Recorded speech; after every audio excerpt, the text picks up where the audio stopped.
Assalomu alaykum. Tahliliy materiallarimizni davom ettiramiz. Bu galgi mavzuyimiz O'zbekiston milliy terma jamoasi raqibi Eron. Eron milliy futbol terma jamoasi Osiyodagi eng kuchli jamoalardan biri sanaladi. Ular bir necha bor Osiyo Kubogida g'olib chiqqan va jahon chempionatlarida muntazam ishtirok etib keladi. Osiyo Kubogida 3 marta 1968, 72 va 1976-yillarda chempionlikni qo'lga kiritgan bo'lsa, 1978, 1998, 2006, 2014, 2018 va 2022-yillarda jahon chempionatlarida ishtirok etgan. Forslar ayni paytda FIFA reytingida 18-o'rinni egallab turibdi. Osiyoda jahon chempionatiga birinchi bo'lib chiqqan Yaponiyadan keyingi o'rinda va ularning kunchiqar yurt jamoasidan so'ng mundialga chiqish ehtimoli katta.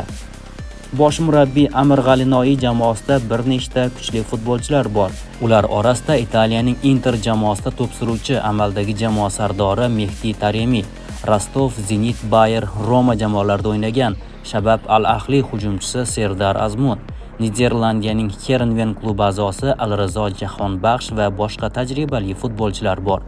Aytish joizki, Eron terma jamoasi doim o'zining kuchli taktik o'yinlari, jismoniyatining yuqoriligi, atletik jihatdan yuksakligi bilan ajralib turgan. Ayniqsa Carlos Queiroz murabbiyligi davrida fors sherlari mustahkam himoya qo'rg'oni bilan nom qozondi. G'alinoiy jamoasida bu jihatlar biroz zaiflashgani aytilayotgan bo'lsa-da, eng muhim pallalarda jamoaviy hamjihatlik bilan natijaga erishish salohiyati hamon saqlanib qolgan. Xo'sh, mutaxassislar Eron terma jamoasining qay jihatlarini tanqid qilmoqda? Birinchi galda ular jamoada Yevropaning kuchli chempionatlari o'yinchilari kamayib borayotganini, bu jihatdan O'zbekistondan ortda qolayotganini ta'kidlashmoqda. Chindan ham O'zbekiston terma jamoasining ayni paytdagi tarkibi Eronnikidan qimmat sanaladi. Mutaxassislar jamoani ko'pincha o'yin strategiyasi uchun tanqid qiladilar. Masalan, O'zbekiston bilan durangdan so'ng bosh murabbiy Amir G'alinoiy jamoaning ishonchsiz o'yini uchun tanqidga uchradi. Garchi jamoa guruhda birinchi o'rinni egallab turgan bo'lsa ham. Shuningdek, uzoq muddatli rejalashtirishning yo'qligi ham tanqid qilinmoqda. Ularning fikricha, Eron ko'pincha uzoq muddatli rivojlanishdan ko'ra ko'proq qisqa muddatli natijalarga urg'u bermoqda. Bu yosh o'yinchilar va jamoaning umumiy o'sishiga salbiy ta'sir ko'rsatishi mumkin. Qolaversa, jamoaning himoya chizig'ida, ayniqsa markaziy himoya va yarim himoyachilarning harakatlarida muammolar borligini qayd etishmoqda va terma jamoaning o'rtacha yoshi yuqori bo'lgani uchun ham ko'pincha tanqid qilinyapti. Bu jamoaning tezligi va energiyasiga salbiy ta'sir qilishi mumkin demoqda mutaxassislar. Tanqidlarga qaramay, Eron hozir ham o'z guruhida yetakchi. Albatta, Eron xalqaro maydonda O'zbekistonga eng ko'p to'qnash kelgan va mag'lub etgan terma jamoalardan biridir. Buni statistika ham ko'rsatib turibdi. O'tkazilgan 15 ta o'yinning 10 tasida forslarning qo'li baland kelgan bo'lsa, 4 ta durang qayd etilgan. Faqatgina bir marta 2012-yilda Ozodiy stadionida O'zbekistondan mag'lub bo'lgan.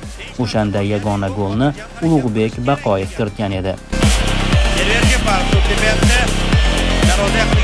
Xavfli vaziyat, zarba, gol!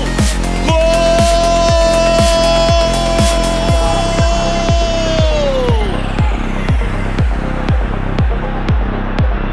Va nihoyat! Qadrli tomoshabinlar, uchrashuvning 71-daqiqasida Ulug'bek Baqoyev Eron terma jamoasi darvozasiga to'p kiritdi.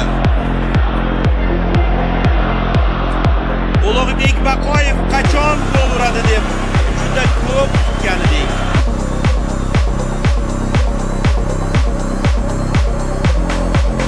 So'nggi 3 o'yinda esa tomonlar murosa ko'chasini tanlashgan. Demakki, bu borada O'zbekistonning ko'rsatkichlari yaxshilanib bormoqda va bu bizga bir oz bo'lsa-da taskin, pozitiv umid bermoqda.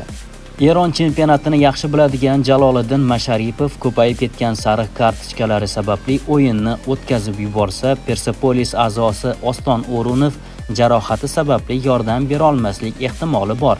Biroq shunga qaramay, bugungi Temur Kapadze jamoasida yaxshi natija uchun barcha imkoniyatlar yetarli. Eron O'zbekiston uchrashuvini ummonlik hakam Ahmad Al-Kaf boshqarib boradi. O'yin 25-mart kuni soat 21:00 da boshlanadi. Mazkur o'yinda jamoamizga omad yor bo'lishini tilaymiz. Aziz kuzatuvchilar, siz ushbu o'yindan qanday natija kutyapsiz? O'z fikrlaringizni, mulohazalaringizni yozishni unutmang. Kanalga obuna bo'lib, layklarni ayamang.